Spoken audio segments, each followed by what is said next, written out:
যুক্তরাষ্ট্র ও ইসরায়েলের যৌথ হামলায় নিহত হয়েছেন ইরানের সর্বোচ্চ নেতা আয়াতুল্লাহ আলী খামেনি। তার নিহত হওয়ার খবর নিশ্চিত করেছে ইরান।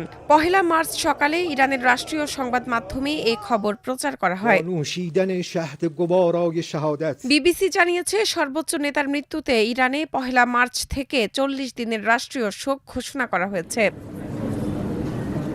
ইরানের সুপ্রিম ন্যাশনাল সিকিউরিটি কাউন্সিল বলেছে, খামেনি ২৮ ফেব্রুয়ারি ভোরে তার কার্যালয়ে কাজ করার সময় নিহত হন। ইরানের রাষ্ট্রীয় টেলিভিশন চ্যানেলগুলোতে ঘোষিত এক বিবৃতি থেকে এ তথ্য জানা গেছে।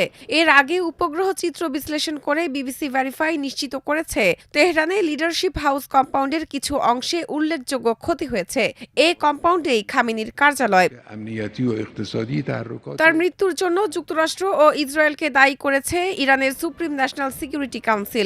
দেশটির ইসলামিক রেভলিউশনারি গার্ড কোর সংশ্লিষ্ট বার্তা সংস্থা তাসনিমের খবরে বলা হয়, নিজ কার্যালয়ে খামেনির মৃত্যুতে এটাই প্রমাণ হয় যে তার লুকিয়ে থাকার খবরগুলো ছিল শত্রুপক্ষের মানসিক যুদ্ধের অংশ।